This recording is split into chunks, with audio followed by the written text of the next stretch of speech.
आज़ादी programme live आपकी खिदमत में पेश किया जा रहा है और इस प्रोग्राम में मेरी कोशिश ये होती है कि जिन मोहतरम मेहमानों को यहाँ पे बुलाऊँ उनसे कुछ ऐसी कंस्ट्रक्टिव गुफ्तगू की जाए कि प्रोग्राम के आखिर तक मैं भी उतने ही सीख के उठूँ जितना कि आप सीख के उठें। और अगर नताइज ना भी मिले हमें अपनी गुफ्तगू के, तो कम से कम हमारे सोच के ज़ाविये, हमारा जो माइंड सेट है, हमारा थॉट प्रोसेस जो है वो किसी एक पॉजिटिव समत की तरफ गामजन हो जाए। क्योंकि आज नहीं तो कल जब तक जहनी तौर पे मजबूत ना हो, पॉजिटिव मेंटल एटीट्यूड के साथ ना जाएं, एक अच्छे माइंड सेट के साथ इस माशरे के अंदर हम ना रहें, तो उस वक्त तक हम एक अच्छी कौम, मजबूत कौम, या यूँ कह लीजिए कि दुनिया में ऐसी कौम नहीं बन सकते जिससे कि अक़वाम आलम जो है कुछ ना कुछ इस्तिफ़ादा करें। कौमें अपने लीडर से भी पहचानी जाती हैं, कौमें अपने हुनर से भी पहचानी जाती हैं, मगर कौमें अपने माइंड सेट से भी पहचानी जाती हैं। आज के प्रोग्राम में भी मुख्तलिफ उमूर हैं जिनको हम डिस्कस करेंगे, लेकिन डिस्कस करने से पहले अपने मौज़्ज़ज़ मेहमानों का आपसे तारुफ़ करा दूँ। मेरे पहले मौज़्ज़ज़ मेहमान हैं पाकिस्तान तहरीक इंसाफ के सेंट्रल वाइस प्रेसिडेंट जनाब यूसुफ कबूल साहब, और मेरे दूसरे मेहमान ख़वातीन हज़रात हैं सीनियर एनालिस्ट, मारूफ कॉलम नवीस और सहाफ़ी जनाब मुक़्तदा मंसूर साहब। अस्सलाम वालेकुम और बहुत बहुत शुक्रिया आप दोनों हज़रात का यहाँ तशरीफ़ लाने का। कबूल साहब, बात शुरू हुई माइंड सेट से और एक थॉट प्रोसेस जो होना चाहिए किसी भी कौम का। यूँ कह रहा हूँ कि मेरे, चूँकि मगरिब में मैं रहा, वहाँ पर रिपोर्टिंग भी करता रहा, मेरे एक अंग्रेज़ कोलीग थे, तो हम कभी किसी नए मुल्क में जब जाते थे और एयरपोर्ट से उतर के अभी होटल की तरफ जा ही रहे होते थे कि थोड़ी देर में वो जिस मुल्क में हम उतरे वहाँ के बाशिंदों के माइंड सेट या उनके थॉट प्रोसेस या उनकी जहनीत का बरमला अंग्रेज़ उसका इजहार करना शुरू कर देता था। तो मैं हंस के ये कहता था कि अभी तो हमने होटल में चेक इन भी नहीं किया, अभी तो हम आज़ादाना निकले भी नहीं। तो वो ये कहता था कि मेरे लिए एक यार्ड स्टिक है किसी भी कौम की जहनीत को, फितरत को जांचने और नापने की, वो है वहाँ की ड्राइविंग। तो उससे मुझे अंदाज़ा हो जाता है एयरपोर्ट से होटल पहुँचते पहुँचते कि किस किस्म का माइंड सेट यहाँ पे प्रिवेल कर रहा है। अब जब माइंड सेट की बात हुई है तो हमारे यहाँ जो माइंड सेट है, अभी हम आएंगे 18वीं तरमीम पे भी आएंगे, सब आएंगे, लेकिन ये जो माइंड सेट है, यानी ये जो एक बखिए उधड़ रहे हैं फैब्रिक के। आपने देखा है मुसाबकत की रेस तो पहले भी चलती होगी, कंपेटिटिव रेस, लेकिन अब ये होने लगा है कि अब दूसरों की कॉस्ट पे अपने कद को बुलंद करना शुरू करें। लोग शॉर्ट टेम्पर्ड हो गए हैं, लोगों ने लिटरली मतलब गंदगी इसकी तरफ आ गए हैं, बेहंगम ट्रैफिक हो गया है और हर तरफ से आपको ऐसा लगता है कि हर आदमी जल्दी में है, कहीं जा रहा है और वो दूसरे को टापते हुए जाना चाह रहा है। गुफ्तगू यहाँ से शुरू करते हैं।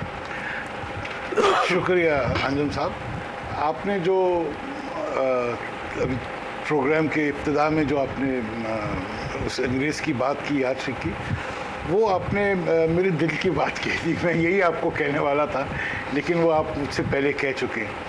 तो बिल्कुल सही है, यार्ड स्टिक यही है कि आपने अगर किसी कौम को देखना है तो आप वहाँ की ट्रैफिक को ऑब्जर्व करें, आपको पता चल जाएगा।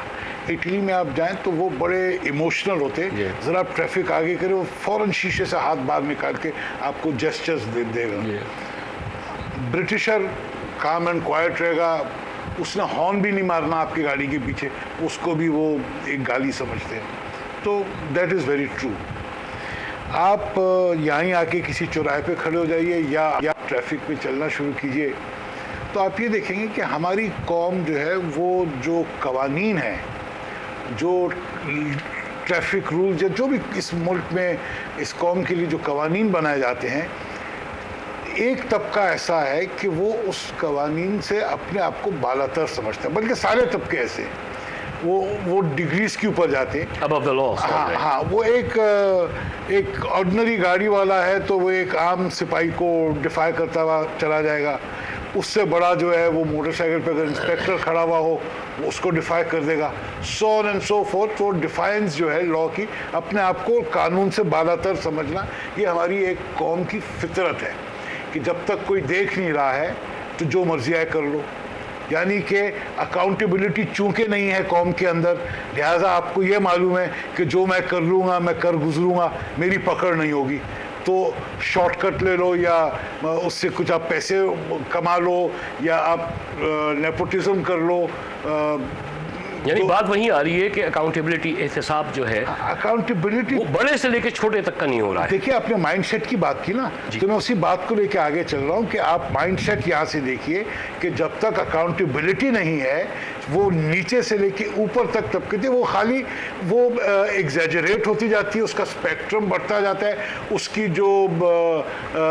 جو سطح ہے وہ مختلف ہوتی چلی جاتی ہے. لیکن بات مائنڈ سیٹ کی ہے، چھوٹی چوری بڑی چوری.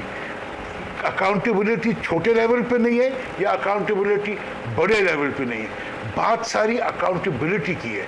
چونکہ ہمارے اکاؤنٹیبلٹی نہیں ہے اور یہ ہماری قوم کا مائنڈ سیٹ ہو گیا ہے، تو بریکنگ رولز اینڈ لاز، اور وہ کہتے ہیں نا کہ if you can get away with it, اگر آپ کچھ کر کے نکل جائے تو کہتے ہیں جو پتلی گلی سے نکل جا کر کے.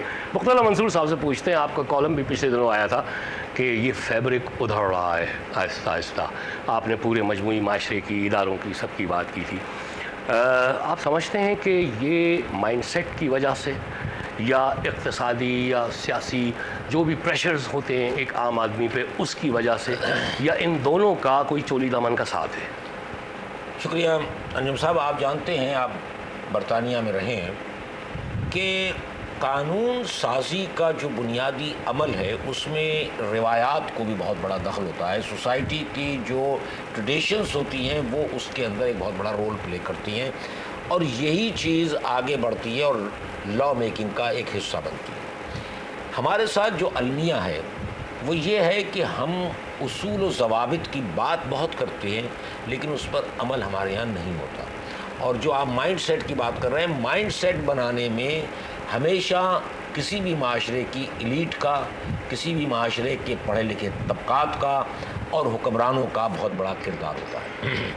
المیہ یہ ہے کہ اس ملک میں ایک جملہ کہوں بہت معذرت کے ساتھ اگر کسی کو ناگوار گزرے اگر ناظرین میں سے، کہ جہاں درخت نہیں ہوتے وہاں جھاڑیاں درخت کہلاتی ہیں. اس معاشرے میں صحیح معنی میں دانشور پیدا نہیں ہوئے.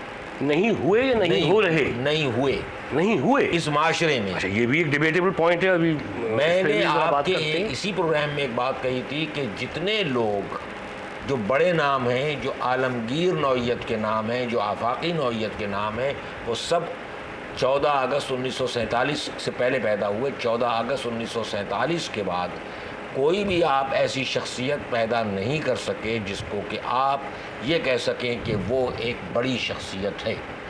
آپ آخری شاعر جو اردو میں بڑا نام تھا احمد فراز، وہ بھی پری پارٹیشن پیدا ہوا. افتخار عارف کو اگر آج آپ بڑا شاعر کہتے ہیں اردو میں تو وہ بھی پری پارٹیشن پیدا ہوا.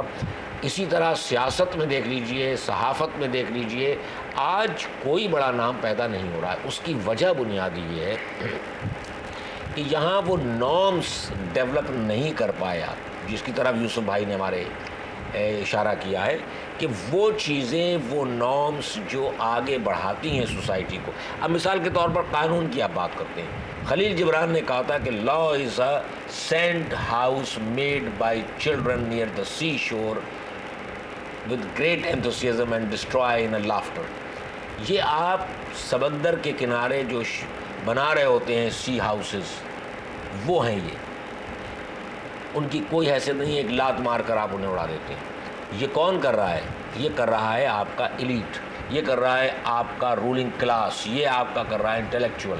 اب اس کو دیکھا دیکھی عام آدمی بھی کر رہا ہے.